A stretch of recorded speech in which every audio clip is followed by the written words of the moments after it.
The Tesla problem. Now, if you've been keeping up with the news and watching what's going on, you realize Tesla has a bit of a problem. Now, their problem is multi-dimensional, I would say. A big one is their core fan base has started to heavily turn against them. Now, it's not just like the core fan base, really, I would say. It's kind of, maybe it is the core fan base. Maybe that is the right way to really put this, because it seems that the people that never cared about Tesla still don't really care about Tesla, but the people that did like Tesla now hate Tesla. We're talking about the vehicles and all of that, but it turns out it was never about the environment because now they don't like it. It puts Tesla in a weird spot. So their used inventory is growing. Their new sales are dwindling a little bit. Their stock price is dropping. And then on top of that, people are going around wiping their ass, skiing, doing vandalism of all sorts to Teslas. And it's becoming a bit of a problem. Trump even, commented on it saying he's buying a Tesla. I think he bought one. And also that anybody vandalizing one's getting deported, something along those lines. But it's become a bit of an issue. And even the tech YouTubers are turning against him. And I don't understand if that's they're trying to pick their crowd and not upset their fan base, or getting good standings with the people that watch their videos, because I'd imagine the people that watch their videos are more on the liberal side of things. So they're trying to, I don't know, because it seems genuine. So either they just genuinely feel this way, or they're just fake and trying to keep up with their fan base. So there's people like Jerry Rig Everything. He did a horrendous hit piece attempt on the hitches, which I will agree is a problem, but the way that he framed his video and the way that he did everything was fairly hilarious. It passed the test the way that he did it, and he still said it was bad. They took a multi-thousand-pound excavator and pushed down on the rear hitch of the Tesla until it broke off. Pushed straight down. Not how you, talking about 10,000 pounds of tongue weight is possible. If you have 10,000 pounds of tongue weight on your trailer, you did something extremely wrong. Just an easy disclosure there. Yes, 10,000. I think the rating is 10,000 pounds towing ability, and he was saying that 10,000 pound tongue weight is completely possible if you're towing something 10,000 pounds. Really shouldn't happen like that. Marquise Brownlee, he made a video as well where he compared a Tesla self-driving to other self-driving cars, and I believe the Tesla still placed number one, but he did the classic where he compares new cars to an old Tesla base model with old firmware instead of comparing new to new, trying to skew the data a little bit. Didn't work. Still ended up having to place Tesla number one. And then Mark Rober, everyone saw that video. He clearly showed his bias with the editing, and it was just torn apart where he was trying to prove that Tesla was the dangerous self-driving, but then didn't use full self-driving, but then some people said it wouldn't have mattered, but he didn't turn it off. There's a whole mess there. That one is sad and unfortunate for him to go down that path to, trying to lift up LiDAR, which is great. LiDAR is great, but using Tesla as a punching bag to make LiDAR look better. Could have used a lot of other self-driving cars for a really good test, I think, and just didn't. Could have used production cars only, would have been nice, but instead they used a LiDAR company's purpose-built car and all this stuff.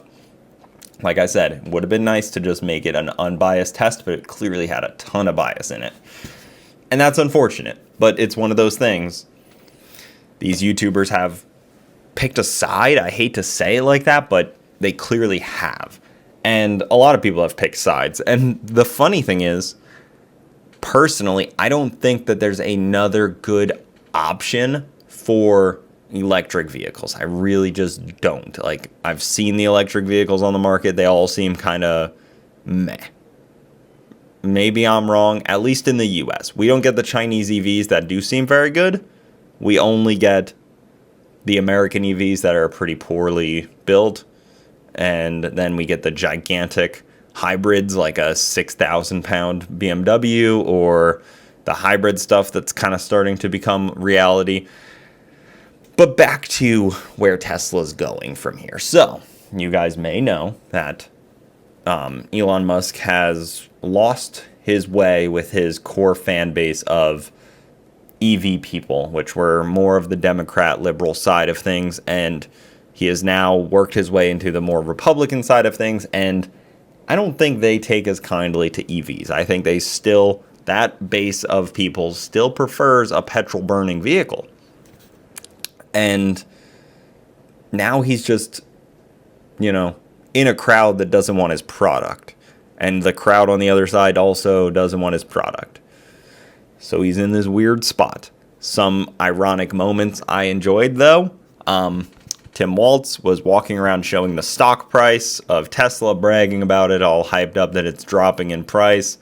Later to be told that, hey, the pension fund for your state and your state employees and the teachers and all that is heavily invested in Tesla. So you shouldn't really do that because their pension is dependent on Tesla doing well. And this is actually a potential crime and lawsuit because you're supposed to be a steward in a way of the pensions. So that I did find that very, very comical that happened. I do believe that if Teslas drop to a certain price point, it will be inevitable that people on either side will buy them. Because there is always a price where your morals don't matter. Whether that be a price somebody paying you off, or giving you money to say something you don't mean, like happens on YouTube all the time, or a cheap price of, man, I need a car, and those are just too good of a deal not to get. I think there's still always that where even his most staunch critics will buy one and peel the badges off. And I don't think he cares if you peel the badges off. I really don't. I think it does not matter as long as you bought one.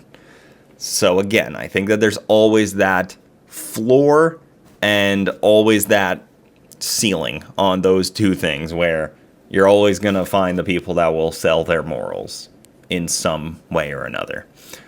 So this puts us into this position of where does Tesla go? Yes, their sales are down. Yes, their stock is down. The stock of a lot of things are down. Sales of a good amount of cars are down. But this specifically is hurting Tesla.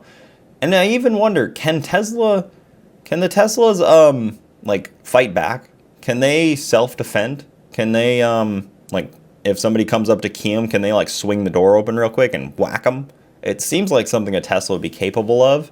Is there some law against that? Like your property defending itself? I feel like that's something that we could talk about here. It would be reasonable. What do you guys think? Anything on that side of things you think, can vehicles self-defend, or is that too Skynet, where it sees itself getting attacked? It's like the car in Rick and Morty where it just zapped them.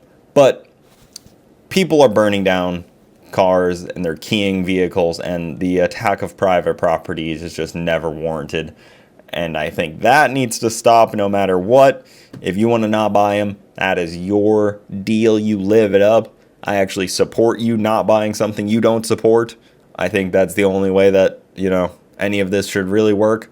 But I'd love to hear what I missed, what else is going on in Tesla, and how they proceed forward, because it is a great American car company that employs tens of thousands of people, 100,000 people, and maybe they'll eventually update their cars. They've looked the same for about 10 years now, maybe 15 years, and they haven't changed at all besides the Cybertruck. A lot of people hated the Cybertruck when it came out. Maybe they still do. I always said it'll grow on everyone. I like it. I think it was kind of cool looking. I like stainless steel. I remember when my parents got a stainless steel fridge, and I was like, damn, that thing's sick. Kind of felt the same way about the Cybertruck. I guess I just like stainless steel. I don't know. What do you guys think? Let me know. Thank you so much for watching. We'll see you next time.